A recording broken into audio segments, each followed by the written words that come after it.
अस्पताल की अव्यवस्था को ठीक करो, ठीक करो, ठीक करो। जनपद के कांडा अस्पताल और रीवा प्राथमिक स्वास्थ्य केंद्र में फैली कथित अवस्थाओं को लेकर उत्तराखंड क्रांति दल ने गहरा रोष व्यक्त किया है। दल के पदाधिकारियों ने इस संबंध में जिलाधिकारी को एक ज्ञापन सौंपकर दोनों चिकित्सालयों की कार्यप्रणाली की उच्च स्तरीय जांच कराने और स्वास्थ्य सेवाओं को तत्काल दुरुस्त करने की मांग की है। यूकेडी के जिला अध्यक्ष मनोज जोशी की अगुवाई में सौंपे गए इस ज्ञापन में क्षेत्र की स्वास्थ्य बदहाली का जिक्र किया गया है। पार्टी का कहना है कि हाल ही में कांडा के बन्ने गांव में एक पेड़ गिरने की दुर्घटना हुई थी, जिसमें घायल 3 महिलाओं की गंभीर स्थिति को देखते हुए उन्हें जिला अस्पताल रेफर करना पड़ा। दल ने सवाल उठाया कि आपदा के लिहाज से बेहद संवेदनशील क्षेत्र होने के बावजूद कांडा अस्पताल में गंभीर मरीजों के इलाज के लिए न तो पर्याप्त संसाधन है और न ही विशेषज्ञ डॉक्टर मौजूद हैं। इसके अलावा रीवा प्राथमिक स्वास्थ्य केंद्र की बद इंतजामी को लेकर भी गंभीर आरोप लगाए गए हैं। यूकेडी का दावा है कि बीते 23 जून को जब अस्पताल का निरीक्षण किया गया तो वह न सिर्फ समय पर बंद मिला बल्कि डॉक्टर और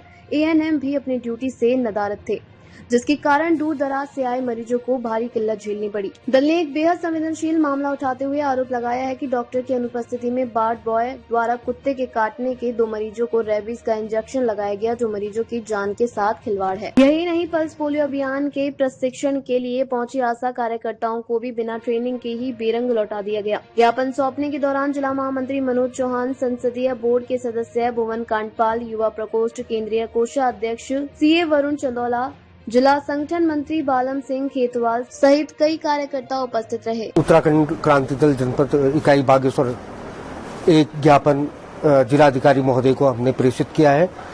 उसका मुख्य जो बिंदु है, जिस प्रकार की स्वास्थ्य बदहाली बागेश्वर में, कपकोट में, कांडा में, रीवा में, वरन पूरे उत्तराखंड में व्याप्त है, उसी को लेकर हमने एक ज्ञापन दिया है। आज हमारी प्रसूता महिला बहनें रास्ते में ही प्रसव हो जा रहा उनका, और इस टाइप की कोई भी क्या कहते हैं स्वास्थ्य सुविधाएं नहीं है कि उनको बेहतर स्वास्थ्य सुविधाएं मिल पाए। और आप देख रहे होंगे कि लगातार जो भी हमारे पहाड़ के हॉस्पिटल है, चाहे जनपद स्तर के हॉस्पिटल है, जो डिस्ट्रिक्ट हॉस्पिटल है, वो भी केवल रेफरल सेंटर बन के रह गए हैं।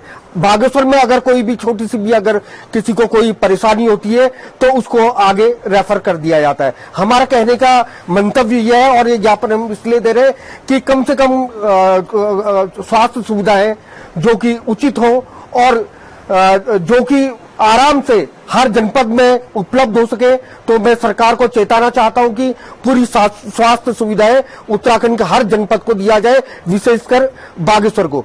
आज अगर कोई भी देख रहे हैं कि रोज कोई ना कोई एक्सीडेंट हो रहे हैं सड़क के, और जो भी घायल है उनको सीधे हल्द्वानी रेफर कर दिया जाता है। और हमारी जो पहाड़ की भौगोलिक परिस्थितियां हैं, उस हिसाब से भी मैं ये कहना चाहूंगा कि हमारा कोई, क्योंकि बेरोजगारी लगातार बढ़ गई है और हमारे जो खेत खलिहान है, जो कि हमारे मुख्य आय का साधन था, वो बिल्कुल जंगली जानवरों ने खत्म कर दिया है। यहाँ की जो प्रति व्यक्ति आय है बिल्कुल निम्न स्तर में पहुंच गई है, और वो बाहर जो अगर रेफर होते हैं तो बाहर के जो बड़े मल्टी हॉस्पिटल है, बड़े बड़े अस्पताल है, वहां इलाज नहीं करवा पाते। तो वो स्वास्थ्य सुविधाएं, मेरा कहने का मतलब है कि बागेश्वर में मिल जाए, और जैसे हमारा कांडा कपकोट जो वहां के अस्पताल है, वहां भी अच्छी सुविधाएं मिले। 10 बजे अस्पताल गया था, उस टाइम पर को वहां पर को अस्पताल खुला भी नहीं था, जिसकी जिम्मेदारी दी गई थी एक वार्ड बॉय को, जिसका नाम है विनोद चंद्र पांडे। तो उस मेरे पहुंचने से पहले वहां पर को ग्राम वासियों ने भी उनसे वार्तालाप करी थी कि आइए हॉस्पिटल खोलिए। तो वार्ड बॉय ने ग्राम वासियों के साथ अभद्रता से भी बात करी है। उसके बाद जब मैं वहां पहुंचा था तो वहां पर को जो हॉस्पिटल था वो किसी आशा वर्कर के जरिए हॉस्पिटल खोला गया था। और मैंने वहां पर को जाके ये भी देखा कि वहां पर को 2 मरीज ऐसे आए थे जिनको कुत्ते ने काट रखा था। तो ना हॉस्पिटल में डॉक्टर था, ना ANM थी, तो उनको इंजेक्शन एक वार्ड बॉय के जरिए लगाया गया है, और रेबीज का इंजेक्शन लगाया गया है। और मैंने वहां पर कोई ये प्रश्न पूछा कि अगर उसको कुछ हो जाता है, अगर गलत नस पे लग गया और कहीं पर को अगर गलत रिएक्शन होता है तो उसकी जिम्मेदारी कौन लेगा।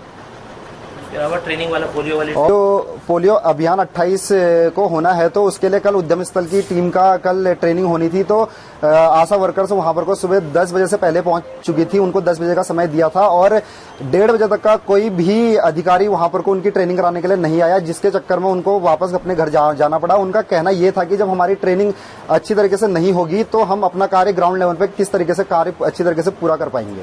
आज हमारा जो जिला मीडिया प्रभारी है वो उन्होंने आपको मीडिया के लिए आज ये बुलाया भी था यहाँ पे कि हम एक ज्ञापन देने आ रहे हैं। वो स्वयं यहाँ ना आ पाने का कारण यह है कि कल उनकी माँ पे एक बाघ का अटैक हुआ और उनके वहां का एक बछड़े को एक बाघ लेके चले गया। बंदर, सुअर, गुलदार, बाघ, भालू, ये सारी समस्याएं राज्य में बढ़ती जा रही हैं और ये वन विभाग का फेलियर है। स्वास्थ्य विभाग फेलियर में ही दिख रहा है, वन विभाग फेलियर में दिख रहा है। उत्तराखंड में अगर कोई विभाग ढंग से काम कर रहा है तो वो है आबकारी विभाग।